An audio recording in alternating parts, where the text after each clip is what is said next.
mas não levaram óleo. As prudentes, porém, levaram óleo em vasilhas, junto com suas candeias. O noivo demorou a chegar, e todas ficaram com sono e adormeceram. À meia-noite, ouviu-se um grito: o noivo se aproxima, saiam para encontrá-lo. Então todas as virgens acordaram e prepararam suas candeias. As insensatas disseram às prudentes: dei-nos um pouco do seu óleo, pois as nossas candeias estão se apagando. Elas responderam: não, pois pode ser que não haja o suficiente para nós e para vocês. Vão comprar óleo para vocês. Saindo elas para comprar o óleo, chegou o noivo. As virgens que estavam preparadas entraram com ele para o banquete nupcial, e a porta foi fechada. Mais tarde vieram também as outras e disseram: Senhor, Senhor, abra a porta para nós. Mas ele respondeu: a verdade é que não as conheço. Portanto, vigiem, porque vocês não sabem o dia nem a hora. Queiram sentar-se.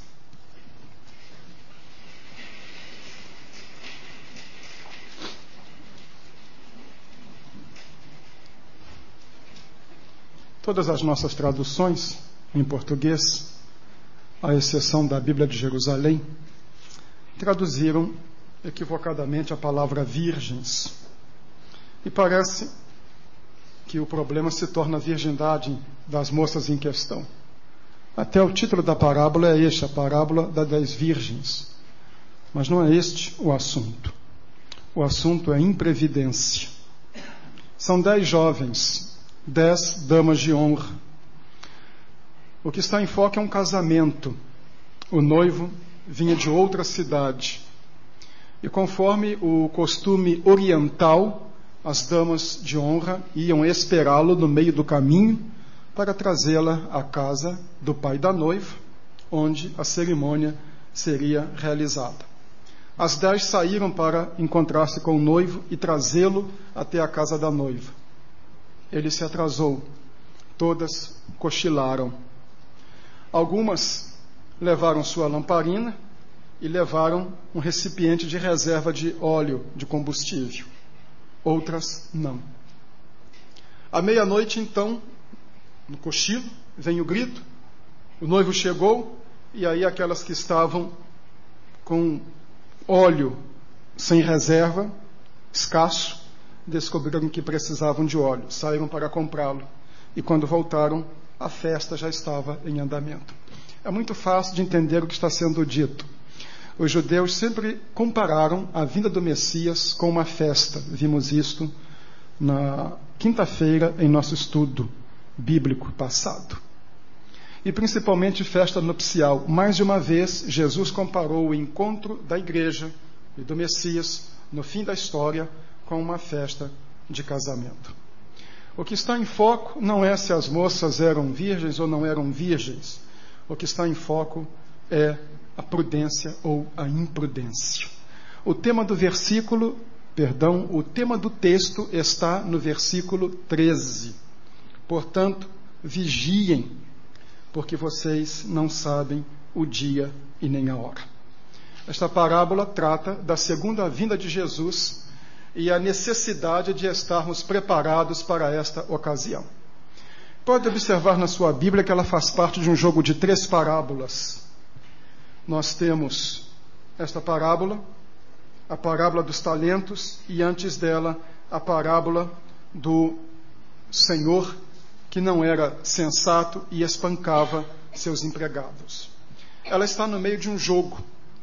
Ela tem uma que a precede, tem uma que a sucede. Por que Jesus está fazendo isso? Ele está seguindo o estilo rabínico. Os rabinos, quando queriam trazer um ensino que era vital e ao qual a sua congregação deveria prestar atenção, contavam 3 histórias para confirmá-lo. É assim que Jesus faz, por exemplo, a parábola da ovelha perdida, a moeda perdida e o filho perdido, que chamamos de filho pródigo. Ao colocar 3 histórias na mesma direção, ele está dizendo: presta atenção, isso que eu vou dizer é o ensino que vocês devem guardar. E qual é o ensino? O ensino é este: vigiem, porque vocês não sabem o dia e a hora. O que ele quer ensinar é relevante e seus discípulos e o auditório devem prestar atenção. Consequentemente, o ensino da parábola tem relevância para nós, porque sem dúvida que hoje nós estamos mais perto da segunda vinda do que aquela geração. Cada geração, evidentemente, está mais próxima. O ensino não esmaeceu com o tempo, pelo contrário, se tornou até mais vigoroso. Há 3 partes nesta história que devem servir de motivo de atenção nosso. Primeiro é a espera pela vinda. A vinda não é imediata, não é no estalar de dedos. Este é o quadro da parábola. As damas de honra vão lá fora para esperá-lo. O noivo vinha de longe, de outra cidade. Não devemos procurar ajustar cada contorno da parábola a uma realidade teológica, mas é um quadro perfeito de Cristo. Ele vem de longe, ele vem de outro lugar. A noiva é a igreja. É assim que o Apocalipse pinta o encontro de Cristo e a sua igreja. Foi assim que Paulo disse: eu tenho trabalhado com vocês com zelo, como quem trabalha com uma noiva para apresentá-la ao noivo. É o encontro final da igreja, a comunidade de Jesus, com o seu Salvador no fim da história. Um casamento, uma união para sempre, o noivo e a noiva. Só que ele demorou e elas adormeceram. Prestemos atenção que todas adormeceram, até as prudentes. Então o problema não é sono, ou seja, pode ser que uma vez na vida todos nós cochilemos um pouco espiritualmente. Quem nunca cochilou é mentiroso, porque todos nós um dia cochilamos espiritualmente. Todos nós conhecemos em uma determinada fase de nossa vida um momento de declive. Não é a questão do cochilo. Não é este o problema, o sono. O problema é a imprudência. Nessas 2 categorias de damas de honra, nós vemos 2 classes de pessoas. Pessoas prudentes e pessoas imprudentes. As prudentes levaram óleo de reserva. As imprudentes não. Foram para ver o que ia dar. São 2 tipos de pessoas e, às vezes, 2 tipos de pessoas dentro de uma mesma igreja. Gente que espiritualmente se prepara e gente que não se prepara e deixa para ver como é que as coisas vão acontecer. Tardando o noivo, demorando, não se sabe quando vem. E é isso que Jesus diz: daquele dia e daquela hora nem eu sei, só o Pai. De vez em quando aparece algum iluminado marcando por aí. A gente precisa pegar uma gilete e cortar aquele trecho lá na Bíblia em que Jesus disse: só o Pai sabe, nem eu sei. Tem gente que sabe mais do que Jesus, mas isso aí é outra história. Mas ninguém sabe. Então, pode acontecer, né? 23 de março de 2003, será que o homem não vai voltar no ano 3050? Dá para eu dar umas escorregadinhas por aí? Bem, vem aí o cochilo. Tudo bom. Mas à meia-noite vem um grito: o noivo se aproxima. Aí aquele espanto. É desagradável acordar sacudido por alguém. Eu disse uma vez de brincadeira que o indivíduo que inventou o relógio despertador, se ele for para o inferno, deve haver um despertador tocando no ouvido dele o tempo todo. No melhor do sono, o despertador toca. E quando aquele frio, que a gente está debaixo de 2 cobertores, toca o despertador e não tem jeito da gente dialogar com ele. Mas aqui não foi nem despertador, foi um grito: o noivo se aproxima. Podemos recriar culturalmente a parábola. Talvez não fosse um grito, talvez fosse o chofar, o chifre, bem parecido com o berrante do caboclo. Se acordar com um berrante no ouvido é o fim da picada. Toca o berrante, todo mundo dá aquele pulo: o noivo chegou. E aí elas descobrem: nosso óleo está acabando. É significativo como Jesus era sábio. Meia-noite, trevas mais densas. Para nós citadinos, acostumados com luz artificial, meia-noite talvez não seja tão tarde. é a hora, pelo menos, que a minha mente, não vou dizer funciona melhor, mas funciona menos pior. Não tenta me pedir para raciocinar às 6 da manhã. Pego no tranco. Mas meia-noite, 1 da manhã, a mente está acesa. Mas naquele tempo, sem energia elétrica, declinado o sol, declinava a atividade. As pessoas então dormiam 6h30, 7 horas. Meia-noite era o momento de trevas mais escuras e sono mais pesado. Na poesia bíblica, meia-noite também é hora de crise. Lembram disso lá em Isaías? Guarda que horas são, é meia-noite. Meia-noite é sempre mostrado como um momento de crise. E aqui, no relato de Jesus, é um momento de algo inesperado. Na hora inesperada ele chega.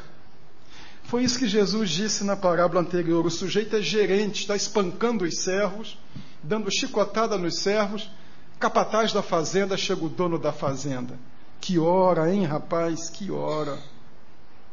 É isto. Na hora aprazada por ele, que nós não sabemos, as pessoas estão despreparadas. A gente que está vivendo sem óleo. A gente cuja lâmpada está, serve, pode anotar, bruxoleando, que está apagando. Segue na sua vida cristã bem negligente. Não sou daquele tipo de pregador dramático. Oh, Jesus vem hoje. Você pode sair daqui, ter um acidente ali, morrer, estar preparado. Não. Não é essa a questão. Mas a questão é esta. Você está preparado? Não sabemos a hora. Nós não somos senhores de nossa vida. Nós não podemos presumir o que vai nos suceder amanhã. Nós não podemos, de maneira nenhuma, estabelecer a nossa vida em uma rotina por todo o futuro. Também, além de não podermos dominar o nosso futuro, existe o futuro histórico, o futuro de Deus. Um futuro que nós não conhecemos. Mas na sua vida você está preparado? Há pessoas que vivem neste mundo sem jamais se prepararem espiritualmente para nada. Elas pensam em termos de matéria, de dinheiro, de roupa, de carro, de casa. Elas nunca pensam em termos de alma, de eternidade, de futuro. Conta-se uma história de um rei que tinha um palhaço, chamava-se de Bobo da Corte. Ele era hilariante. Fazia todo mundo rir. E o rei gostava muito dele. E achava-o o maior bobo do mundo. Não havia um rei que tivesse um bobo igual àquele. E um dia o rei lhe deu um cetro com uma boa inscrição, para o homem mais tolo do mundo. O rei ficou doente para morrer. E quando o bobo veio fazer as suas sandices, ele não quis. E depois então disse: eu estou para fazer uma viagem, uma longa viagem. E o bobo perguntou: e quando Vossa Majestade volta? Disse: eu não volto. É uma viagem de ida sem volta. Ele perguntou: e Vossa Majestade está preparado para esta viagem? Ele disse: não estou. E o bobo então lhe deu o cetro e disse: Majestade, o cetro é vosso. Eu encontrei um homem mais tolo do que eu. Há pessoas que são assim, são absolutamente insensatas. Elas não têm nenhuma preocupação espiritual. Que coisa, né? De toda a criação, o homem é o único que pode espiritualizar a vida. Eclesiastes diz isto: Deus fez tudo formoso a seu tempo e também colocou no coração do homem a ideia da eternidade. O homem é o único que tem noção de eternidade. É o único que sabe que vai morrer. É o único de toda a criação que sepulta os seus mortos. Nunca se descobriu uma cultura, por mais atrasada que fosse, que não tratasse seus mortos com deferência e a morte com temor, por presumir alguma coisa do lado de lá. E o lado de lá, há pessoas que nunca se preparam. Você tem óleo ou está sem óleo? Você está preparado? Este é o primeiro aspecto, a espera pela vinda. Ao segundo, a negligência antes da vinda. As insensatas disseram as prudentes: dei-nos um pouco do seu óleo, pois as nossas candeias estão se apagando. Cada uma tinha uma candeia. Não era uma geral, cada uma tinha a sua, pessoal, própria e intransferível. Não era uma candeia coletiva, cada uma carregou a sua. Responsabilidade pessoal é o ensino da parábola. Cada um cuida de si. Há coisas que não se podem emprestar, que não se podem transferir. E como é que há pessoas que podem esperar o momento mais importante da sua vida sem preparo? O que é que você, moço, diria de um colega seu que chega para fazer o vestibular com a cara e a coragem, não abre um livro sequer? O que você, empresário, diria de alguém que vai para uma entrevista, ou você que vai para ser entrevistado, e não se preparar sem nada? Quem é que diz: eu vou casar no mês que vem, e simplesmente entregasse os papéis a alguém e não se preparasse para nada? O ensino é de responsabilidade pessoal. Dei-nos um pouco do óleo de vocês, porque o nosso está acabando. Não tem jeito. Se nós dermos do nosso, nós ficamos sem. E aí ficam vocês sem e nós também sem. Vocês tinham que ter o de vocês. Vocês deveriam se preparar. Dizem que escova de dente e lâmina de barbear não se empresta. Salvação também não se empresta. Preparo espiritual não se transfere. Lá em Ezequiel, no capítulo 18, no versículo 20, nós encontramos esta declaração do profeta sobre responsabilidade pessoal. Aquele que pecar é que morrerá. O filho não levará a culpa do pai, nem o pai levará a culpa do filho. A justiça do justo lhe será acreditada, e a impiedade do ímpio lhe será cobrada. Você pode ter uma lâmpada enorme, com muito óleo, mas se o seu filho não tiver, ele está perdido. O seu pai pode ter uma lâmpada enorme, com muito óleo, mas se você não tiver, você está perdido. Não existe salvação por procuração. Não existe preparo espiritual por osmose, nem por transferência biológica. Convivendo com alguém se pega, ou por causa do nascimento nós pegamos. Como disse Stanley Jones, Deus tem filhos, mas não tem netos. A única maneira de uma pessoa se relacionar com Deus é pessoalmente. Ninguém pode dizer: meu pai foi um homem muito crente, minha mulher foi uma mulher muito piedosa, meus avós foram santos, e escudar-se nisto. Dei-nos um pouco do seu óleo. Não, vocês tinham que ter o óleo de vocês. Ai daquele que simplesmente confia nos outros e não se prepara. Por que essas moças não levaram? Já pensaram? Com vestidos de damas de honra, cheio de pompom, de frufru, se fosse hoje, até aquelas armações tem que ficar em pé porque não dá para sentar. Coitadas, não sei nem como é que conseguiram dormir, talvez dependuradas. Vai carregar uma lata de óleo na mão, sobressalente? Carregar uma lamparina, um lampião, todo mundo carregava, mas ainda vai carregar uma lata com lâmpada, com óleo? Não tem muito sentido, deselegante, desconfortável. Até nisto, nós podemos fazer uma comparação com a vida espiritual. Muitas vezes seguir a Cristo é incômodo. Muitas vezes seguir a Cristo vai trazer um problema para alguém.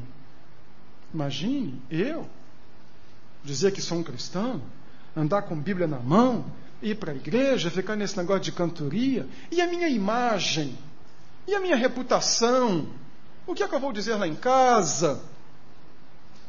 Para seguir a Cristo, muitas vezes uma pessoa tem que deixar muitas coisas. Eu me lembro quando eu me converti, eu era um garoto de 15 anos. E eu morava nos fundos de um bar que era de propriedade do meu pai.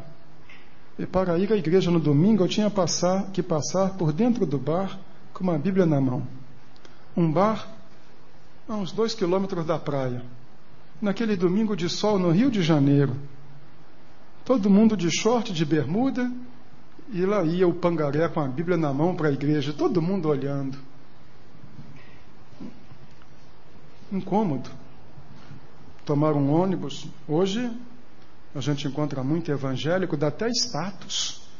Tem gente que, quando começa a decair na sua carreira musical, se diz evangélico, grava um hino, aparece nas igrejas, dá um testemunho, ganha ibope e depois desaparece. Mas naquele tempo ser evangélico, ou como diziam, ser crente, era o fim da picada, era o rebotalho.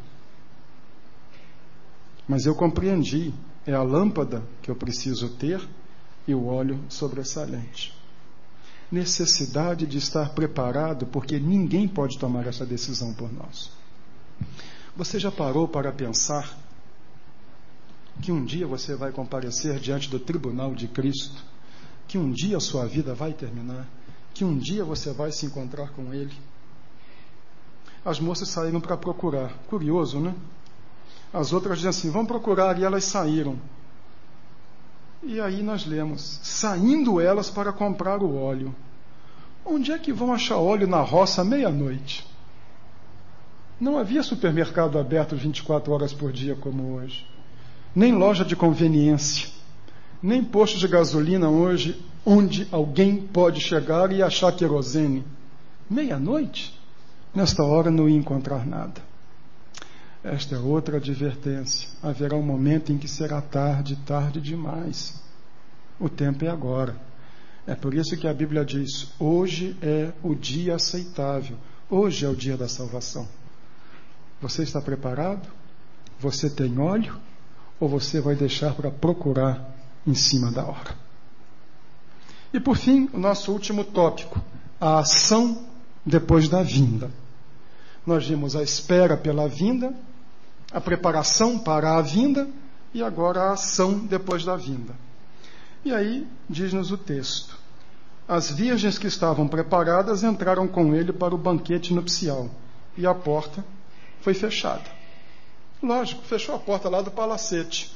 Se não, entra penetra. E como tem penetra em festa de casamento, né? Como dá penetra. Se é então em lugar que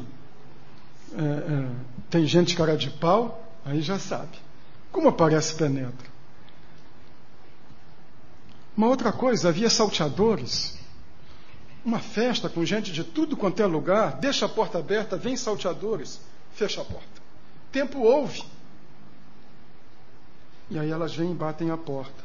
Senhor, Senhor, abra a porta para nós.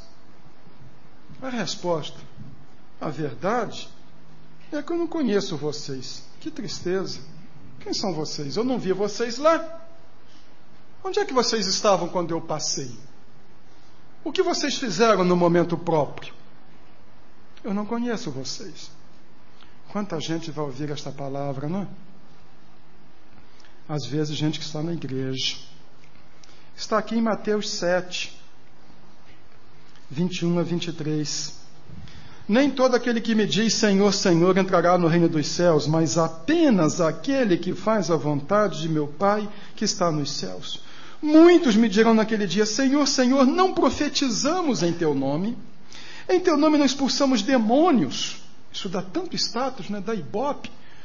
Chega a pôr o microfone na boca do sujeito agora, ao vivo, em cores para todo o Brasil, vem em Bratel, o demônio vai falar. Não realizamos muitos milagres? Então lhes direi claramente, nunca os conheci. Eu não sei quem são vocês, diz ele na parábola. E aqui diz, eu nunca vos conheci. Afastem-se de mim, vocês que praticam o mal. Nesta história de Jesus, elas ficam do lado de fora. E a história termina como outras parábolas de Jesus. Contraste. Festa e tristeza. Alegria e choro. Luzes e trevas. Realização e frustração. Gente que se preparou, gente que não se preparou. Gente que levou a sério e gente que desconsiderou. Senhor, abre-nos a porta. Eu não sei quem são vocês. Notaram que está aqui? A nossa salvação não será decidida por uma atitude de última hora. Olha, está na hora de eu morrer, vou deixar aqui uma verba, vocês rezem, façam uma cerimônia religiosa por mim depois. quem sabe, eu não estou preparado, mas eu poderei voltar uma segunda, terceira ou quarta vez, e aí então eu poderei ter oportunidade. É agora.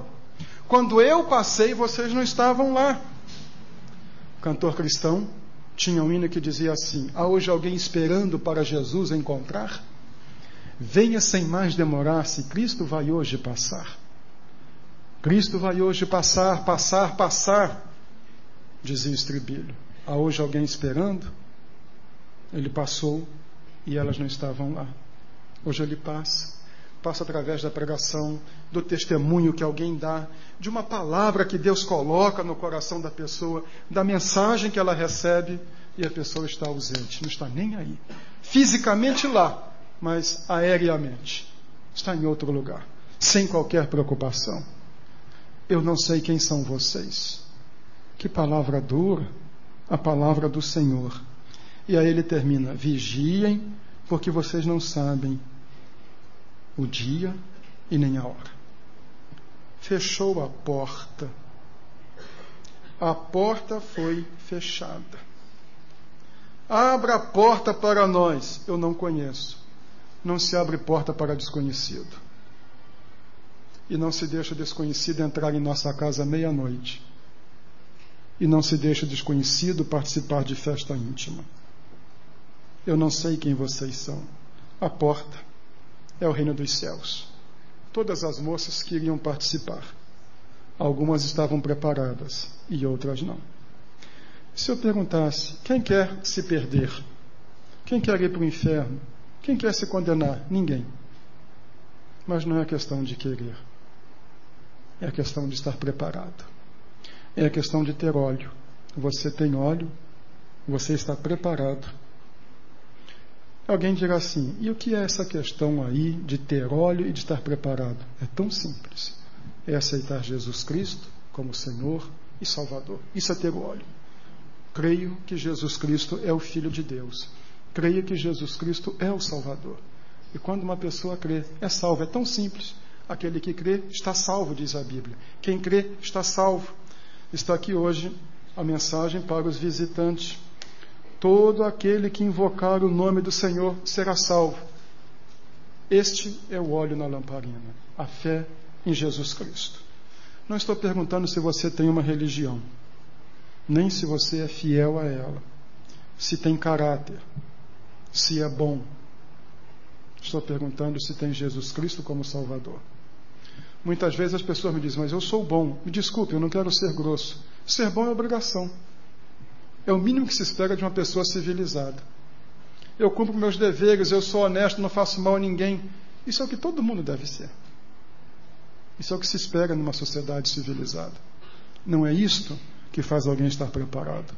O que faz estar preparado é ter crido em Jesus Cristo como Salvador. Esta é a pergunta: sua lamparina está se apagando ou tem óleo? Tenha óleo. Creia em Jesus Cristo como seu Salvador, e você nunca ouvirá: eu não conheço vocês. O noivo se aproxima. Saiam para encontrá-lo. Não deixem de ter a lâmpada acesa e não deixem de ter óleo de sobra. O noivo se aproxima.